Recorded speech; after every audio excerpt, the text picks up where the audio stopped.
Hi, everyone, and welcome into the Rochester Press Box. Bill Pucko, happy to be joined by, as always, Tariq Spence. Good to have you as we get ready to head down to Thanksgiving. Boy, I tell you, it's down to the nitty-gritty. Let's see. Yeah.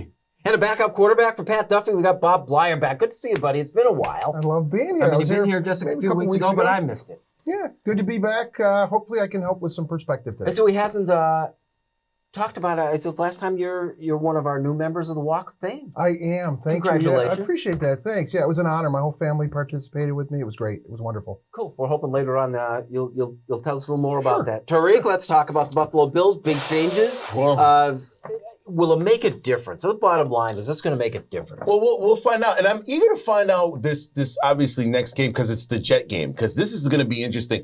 I think it will. I think the Bills will put up a lot more points. You know, W was talking about this before, and hopefully he gets better soon. The fact that Josh Allen hasn't been allowed to be Josh Allen. Then I saw that Denver game, and I saw all those turnovers. Now, they're not all his fault. A couple of those were fumbles and situations like that. But they don't seem to be in sync at all. No digs, no nothing. I was concerned about this for weeks, and I tried to warn Duffy a bit about it. But look for that offense to be high potent and going, even against this Jets defense, who have had their number the last couple of years. So I'm looking forward to this Jets-Bills game. So, Bobby, two things. They're a handful of plays away from being 8-2, yeah, for goodness sake. But here's the thing. Think about the teams that are winning when they shouldn't.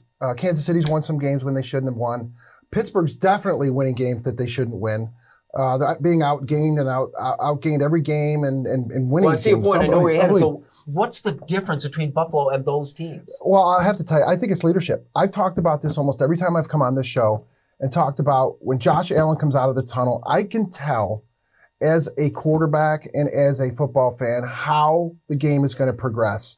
And the fact that he stays on the bench during the entire game after he comes off the field, we need more leadership from that quarterback. We need more leadership. It's the team they need him. They need the rally cry of Josh Allen. They need Josh Allen to be on the sidelines. They need his support. I'm not seeing it. Everybody's hanging their heads and they're following the leader. Let me give you one more thing. It's my contention that when we get around to picking the games, I'm going to fall on the Buffalo side, giving 6.5 to the Jets, because I think a change in the room is real. Is it? You've been in those locker room situations when there's been a change, almost for change's sake. Does it make a difference? Well, there's two ways this can go. Number one is, holy cow, we're throwing in the towel, right? We're going to revamp the whole system. Yeah. Or number two, this is what we needed. We're going to rally and motivate behind this. So one of two things could happen. But I really don't think it's about this Jets game. I think it's about the rest of the season for Buffalo. It's the games that are coming after this Jets game. Yeah, but it's like they can afford to look past a game, right? The way they've been playing. But I think about making a point about leadership. Remember, Stephon Diggs was trying to do that, fire up, get guys going. I think it needs to come from Allen. And what he does is that he'll do a play or he'll commit a play on the field that gets the entire building moving. I think to Bob's point, there's got to be something that's got to come up before that play, before that moment comes, because you know how football goes. Nobody knows how the game's going to go out. Nobody knows how it's going to go. There's got to be a tone set early. Their first plays work great. After that, they go into the doldrums. There's no firing. There's no spark. And then he's looking up, like looking at the plays like, I don't know what to do. I don't know what to tell you. I don't know if this is Josh needs to be Josh. We need a different voice in the room, or the leadership thing that we were just talking about. You know, to that point, you brought Diggs up. I thought the worst thing that I saw this week was Diggs' younger brother saying, man, you got to get out of there. That's the last thing they need. Well, you know, that's something you really want to say in this particular moment. But they need Diggs. But the other concern here is that they've been trying to give the ball to Gabe Davis, dropped a couple of different passes. There's a lot of talent on this offense. We saw it during the preseason. I just don't understand why this isn't working. So I have to believe it's the offensive coordinator, and we'll see more of a fiery Bills offense this upcoming Sunday. Last word, does this make them better? I think they're becoming far too predictable on the offensive side of the ball, throwing when they need to and running when they don't have to. They're becoming very predictable. The thing about the Bills, too, this is my last point, is there are teams in the league that play not to lose as opposed to playing to win. Those championship teams, like the Eagles, like the Chiefs, Like the Bears now. I'm sorry, the Lions now. They're playing to win the game as opposed to playing to not lose. And that's how Buffalo's playing right now. I've been concerned about this. The Bills have been playing down to their opponents. They did it against Denver. They should have beat them thoroughly in that game on Monday night, but stayed around, kept around, and then hopefully they come out with the magic rabbit at the end of the game. They weren't able to do that, and it cost them that game. I'm really concerned about them playing down to the competition, and then when they play a team that is right at their level and know that they can beat, they can't get there. They've got to turn around the second half. We are the Rochester Press Box. We're making our picks next.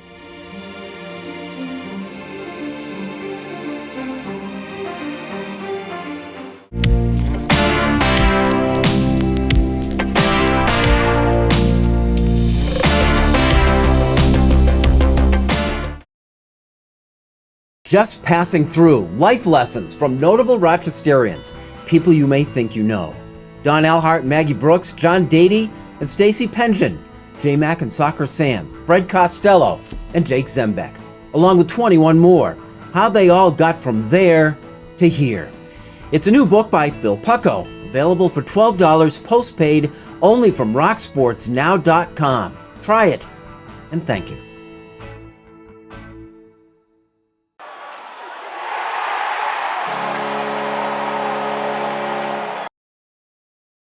Our NFL Pick segment in the Rochester Press Box, brought to you by Connors and Ferris, your trusted and dedicated workers' comp attorneys and official sponsor of the Buffalo Bills.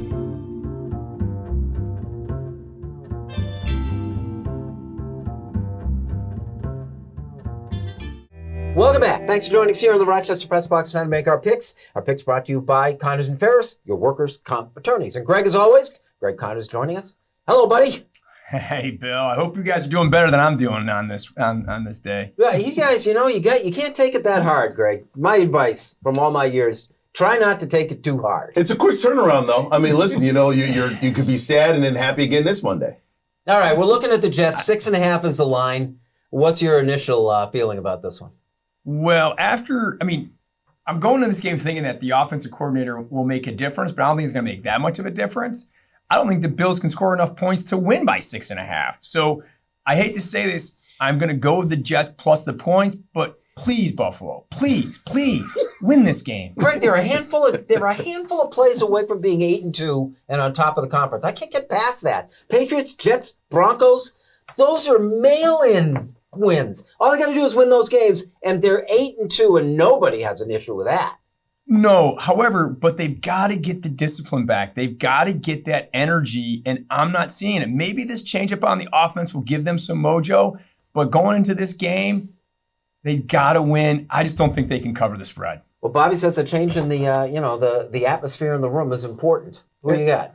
6.5 is the line. I got the Jets too. I agree with what's said over there. Is that I don't think they can score enough points to win a game. Ooh, boy. But every other offensive metric says that they're doing great. If you didn't know how they were doing and you looked at the stats, you'd say they're fine. I think they forgot how to win. I really do. That's probably a thing. That may be a thing too. Do I have to be the Pat Duffy of the show today? Well, no, you're 13-7, man. You're on top of the standings. Well, that's against the spread. This is pretty good. Well, I mean, listen, I appreciate the comment. I have to be the Pat Duffy. I don't really think the Bills will win the game. I think they will cover as well. I'll go double down on it because the game's in Buffalo, because there's a change in offense. I think you'll see a bit of a different offensive team the Jets defense hasn't seen before. Now remember, that is a very good Jets defense. So I'm not sliding the Jets here, but they're not much better on offense. So I give them a lot of credit. All right, I got to side with him. I'm going to take Buffalo. I'm going to give the points. I like the whole change in the room thing. My secondary pick, Raiders are playing in Miami. They get an 11.5. That's enough for me to bite on Las Vegas. You believe in that change too in the Raiders, don't you? It plays into it. Yep. I wouldn't under the old coach. Greg, you got a second game for us? I do. I'm going to go with the Steelers. The Steelers are getting 4 points against the Browns. I think the Browns are playing well. The Steelers are still in the mix. Those guys are battling out in their conference, in their division there. I just don't think either team can score enough points to have a 4-point spread. Wow, you're getting a bump on that too because Deshaun Watson's not going to play. So Pittsburgh at the number we're playing them is a smart bet. Good job, Greg. Who you got secondary? I got the Lions minus 9.5 over the Bears. I just think the veteran leadership from Goff has just been so amazing, and I love the sideline energy in Detroit. The team is just railing around. The city. Did you is know a railing guy around. like that, coach, like Campbell? You didn't know a guy like that? I who's did. just so out there? My defensive coordinator at Richmond, a guy by the name of Bill Baker, who became a scout for the Falcons, he was that exact coach. Loved the guy. Loved him. Tariq, give me another game. I'll have to say I like what I was seeing from C.J. Stroud. I mean, I understand the Cardinals just got back their quarterback in Kyler Murray, but I think Stroud is making some moves here. So I'll take a gamble, even at the lead. I'll take a gamble. I got the Houston Texans winning that game. All right, as always, Greg, give us an overview as we head into Week 11 here. I do like the fact that the Jets have no idea what this offense is going to look like with the new guy playing calls, making the calls. So I think that's a good thing for the Bills. They got to get the energy, get a little Dan Campbell in them this weekend. They got to get up. They got to get ready, having him on the sideline. Josh, I hope you can get that going. Greg, thanks as always. Good luck with your picks. Our picks brought to you by Connors and Ferris. Our Like It or Not segment is next.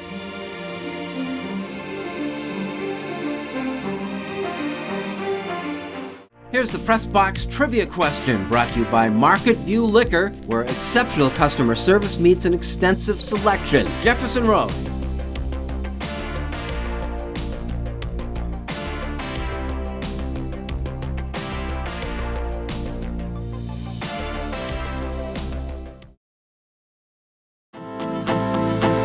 Maybe you've been here before, maybe this is your first time. It's always a great getaway. Mike O'Brien, your getaway guy. I'll take you inside the gorge at Watkins Glen. Look for the Getaway Guy on Facebook.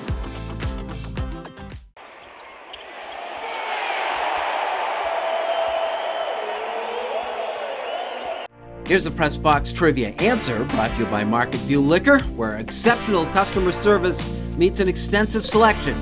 Jefferson Road at 390.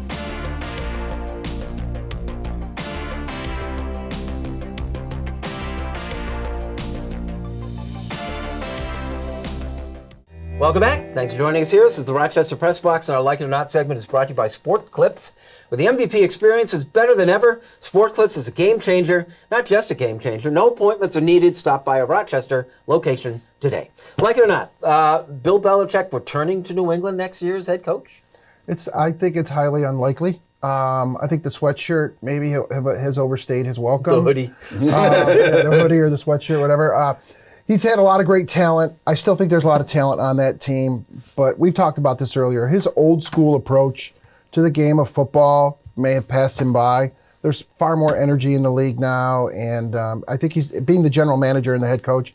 I think that's a difficult situation now. Energy's a word we're using a lot today. Well, I mean, too, I'll put out another word, ingredients, with Thanksgiving around the corner. He had a chance to put the ingredients together for this team, and I'm listening. You know, you can blame Tom Brady, you can blame all these different things. His assistants haven't worked out anyplace else either. I just believe that, you know, when you have it good and it's going well and it's all put together, you look like a genius. And then when you're like, well, I don't need you anymore, I don't need that anymore, I'll make all the players, I'll pick all the players, it doesn't go so well. So sometimes it really is the chemistry of the people put together. Belichick leaving, I just think it's insane, but yep, it's a possibility. I don't think anybody believes he's been a good general manager of that team. And now they have a chance to reboot. They're going to get a high draft pick. They can get a quarterback if they want, if they don't screw up the rest of the season by winning a game or two. Hopefully not against Or Buffalo. him screwing up the draft going to let me get a defensive player. You know? But see, I don't believe that he'll be in the position to do that. Wow. I think new blood is probably a good thing in New England, and I think they can make it graceful. And there may be also another job for him out there. You can reset the AFC East very quickly and become dominant very quickly if you do that now. All right, like it or not, we've got a college football game where Texas A&M clobbers Mississippi State, and both head coaches get fired. Well, I mean, we were talking about this during the break. There might be something around one of them. The first one's easy. Mississippi State is like 4-6 on the year. That's not going to work in the SEC. So you know full well that's going to happen, especially with the way some coaches sort of come in. I think the Deion Sanders effect plays into this too, where they've turned programs around so quickly, and so now you're looking at a guy that's making maybe double, if not triple of that, and he can't do it. I'm not quite sure what to make of Texas A&M. I mean, that's a lot of money to give a guy you knew full well that was going to be Fisher. He's going to get a lot of money to leave, and it was like it was $70 million or something. It's like it's ridiculous. It's a huge amount of money, but I mean that's what the contract was structured. I don't know if I've ever seen anything like that happen where two coaches face each other and they both get fired. I need to ask you: should an adult male be called Jimbo? If he's winning, nobody cares, right? Yeah. Or Billy You or played down. Tommy You or played Bobby. down in the South University of Richmond. Is that acceptable? Jim Bob's acceptable, not Jimbo. Not Jimbo. Crazy stuff down there. Dabo. I mean, can you keep Dabo for a while? Oh my God, college football in the Southeast is just, we can't even imagine. It is amazing. I remember when I was at Richmond, I played Georgia Between the Hedges my junior year. Between the Hedges. It was an incredible game, and you could hear a pin drop at halftime. I think we were up like 13-6, and we lost 35-13 or something like that. But the SEC that's the real deal. So when you go into halftime in a game like that, you think, oh, we're all fired up. Yeah? We got this. Well, what happens when you come out in the second half? We had some drop passes, some mistakes, and they just rolled us. It was. When I see games like this, but you can't. The teams come out, you can't take it. Yeah. In college football, though, the second half adjustments are always why you watch college football. The first half, you can see a team. But you know what team, when it doesn't belong on the field with another team, it's just not going to work out. No matter what the scoreboard says. But you know, at halftime, it's just, this game is a little bit close. Third quarter, adjustments come in, blowout. Exactly. That's typical. This is the Rochester Press Box, our Like It or Not segment, brought to you by Sport Clip. Unfinished Business is next.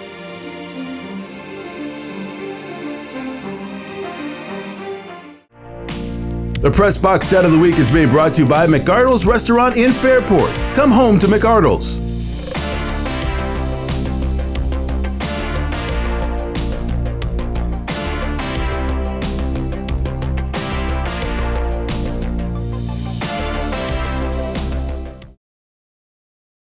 And now to Eichel. He floated one.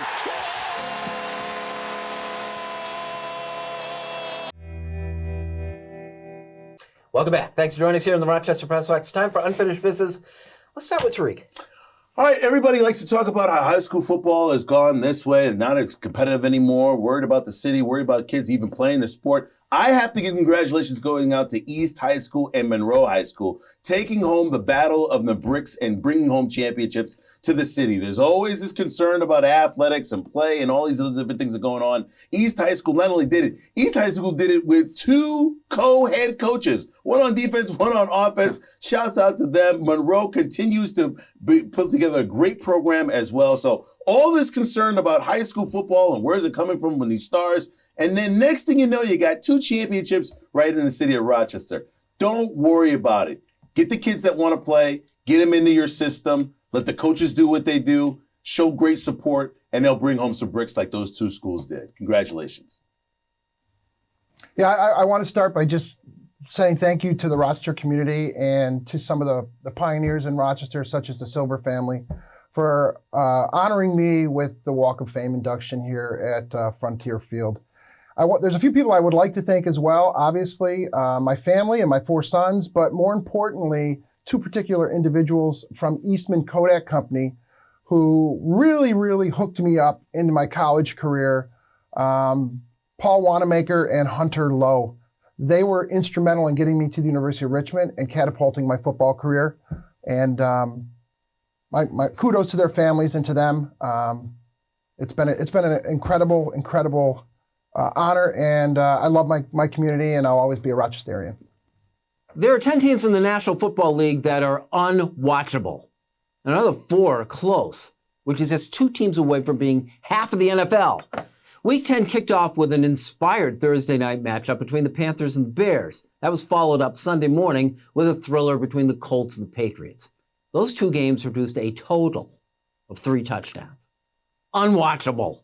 In college football, Iowa took on Rutgers. The over-under betting line on this one was 27.5. That was the lowest of the week. Heck, it was the lowest ever. It broke the previous mark set just the week before by Iowa and Northwestern. They began tracking that number 30 years ago. Iowa beat Rutgers 22-0, the underpaid again. Penn State can't move the ball. Southern Cal can't stop it. They should only be allowed to play each other. Unwatchable. So what happened to the game we love? Remember the movie Concussion? It starred Will Smith and was part of a wide-ranging debate about the safety of the game of football. We talked about it here on the Press Box and how the mom effect was going to take a toll. Fewer kids would be allowed to play football. The widely viewed Damar Hamlin situation last year only fueled that fire. Since then, participation has experienced a steady decline, by some figures as much as 12% since 2009. Last year, for the first time since the turn of the century, there were fewer than 1 million high school football players nationwide. Section 5 teams consolidated. 8 teams now play 8-man football. Flag football is gaining in popularity. Other sports, track and field in particular, are on the rise. So why is football these days increasingly unwatchable? Inevitable consequence. The chickens have come to roost.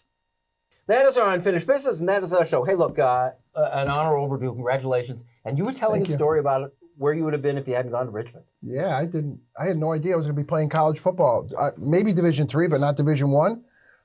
And Hunter Lowe mentioned my name to the running backs coach at the University of Richmond. I got to visit. I was going to go play basketball at Hobart. Unbelievable, Yeah. you know? What position were they, in the Hobart? Statesman? Well, yeah. I don't even know. What position did you play? I was like a 2-guard, 3-guard. You're a shooter? You were the shooter? I thought I was. Of course he was. Well, again, congratulations. Yeah, thank you very much. Hey, thank you for joining us here in the Rochester Press Box. We'll see you again next week. Ooh. Thanks for having me. Yeah, that's good. That's good.